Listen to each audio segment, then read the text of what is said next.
In this video, I'm going to show you how to mount a TV bracket to a solid wall. The same principles apply whether you're fixing to a block wall or a brick wall. The first thing you need to do is find your fixing template from the packaging and just check what size of bracket you've got matches the template. This template is designed for a 12-inch bracket or a 16-inch bracket. So what I like to do is offer my template up to my bracket, and we can see that we've got the larger 16-inch bracket and we're going to be using these as our fixing holes. If your TV bracket doesn't come with one of these little spirit levels, you will need to use your own spirit level. And the first thing we're going to do is mark on the position of our template. So you want to take your template and you want to measure the centre of your chimney breast, or the centre of where you would like your bracket to go. And we're going to sit our bracket just under this plug socket so that our TV is at eye level. We've put some reference marks here. You want to line up the centre of your template with your centre line, and you can use your spirit level on the bottom of the template to make sure that bubble is right in the middle. We can mark out our fixing hole slots. Mark out all 4 slots onto your wall and then remove your template. Once you've marked the location of your template on the wall, you'll then need to locate the instructions and your fixing set. So these are our fixings that come provided, and these fixings will allow you to fix your bracket back to a solid wall or a timber stud wall. If we look at our instructions, it says that we need to drill a 10mm diameter hole in order to fix our brackets back to our solid brick or block wall. So we're going to open up these packets and get out the right fixings for a solid wall. Normally when I'm fixing things back to a solid brick or block wall, I use an SDS drill, but these are quite expensive. So if you're only fixing one TV bracket and you only have a cordless combi drill and a cordless impact driver, I've actually chosen to buy these Milwaukee multi-material drill bits because these will actually allow you to cut really quick, accurate holes just using a normal cordless drill or impact driver. So these are the cheapest impact drivers and drill set that I could find, and we're just going to see if I can get these holes in for the TV bracket using the cheapest drills that I've got. Because these Milwaukee drill bits have a hex shank at the bottom, you can fit them into your impact driver. We've got our 10mm bit here, which is perfect for our fixings according to the manufacturer's instructions, and now we're going to drill out all 4 holes in no time at all. Before you start fixing any holes into your wall, it's important you know where the cables run. So fortunately we took a picture of our wall before it was plastered, and we can see that our plug socket wire goes across diagonally. Cables for your plug socket should only go horizontally or vertically. They should never run diagonally. So if we go back to our wall, you can see that our cable runs this way. So we know that when we put our 4 fixings in, we're nowhere near the electric cables for our plug. So we're going to see how well our little impact driver can drill into our solid brick or block wall. So you want to take your drill bit and slowly get started before increasing the speed.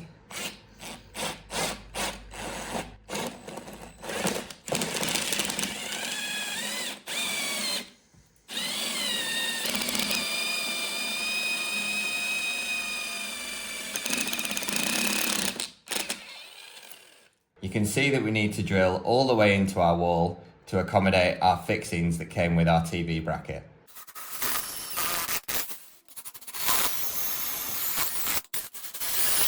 Because we went out and bought ourselves a new set of Milwaukee drill bits, we've actually been able to make our underpowered cordless drill some really nice clean holes into our solid wall. At this point, when I've got my 4 fixings in, I usually like to rub off my pencil lines and then I don't forget.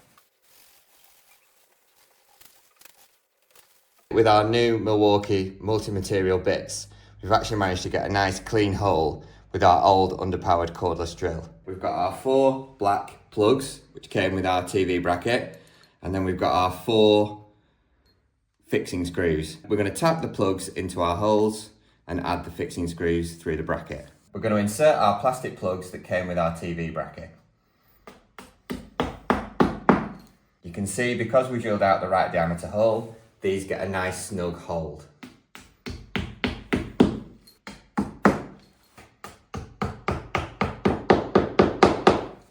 We're now ready to add our chunky fixing screws.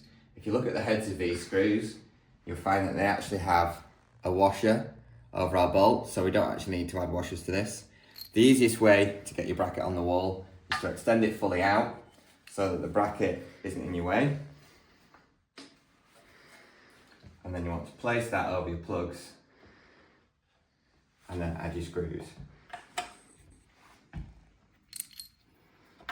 I just do this finger tight to start with, just so that the bracket is held on the wall.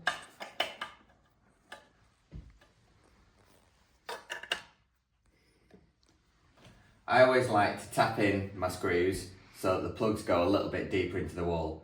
You can tighten your screws into place with the plug flush with the plasterwork, but I always like to get my plug deeper into the brickwork. So I just have to unscrew that a little bit and then just give it a tap just to get that plug into the wall a little bit further. And do the same thing with all my fixings.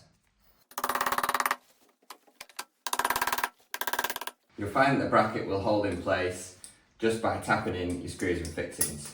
Now there are 3 different ways to fix these bolts back to the wall. You can use a socket set, like this one. You can use a socket attached to your impact driver, or you can actually get away with just using a set of simple adjustable spanners.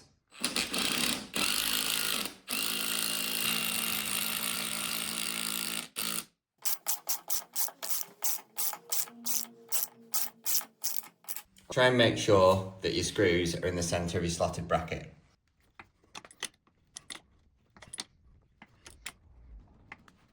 The fastest way to put these bolts in is by far using your impact driver and a socket set. We've got a socket set adapter here, which you can pick up really cheaply.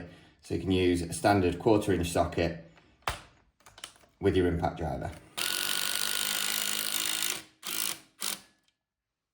We've made sure that all 4 of our bolts are securely fastened to our wall, so I hope this video has successfully shown you how to mount a TV bracket to a solid brick or block wall. If you found this video helpful, drop us a like. If you want more useful DIY content, subscribe to the channel, and we've put a link to all the drill bits and equipment we've used down in the comments section.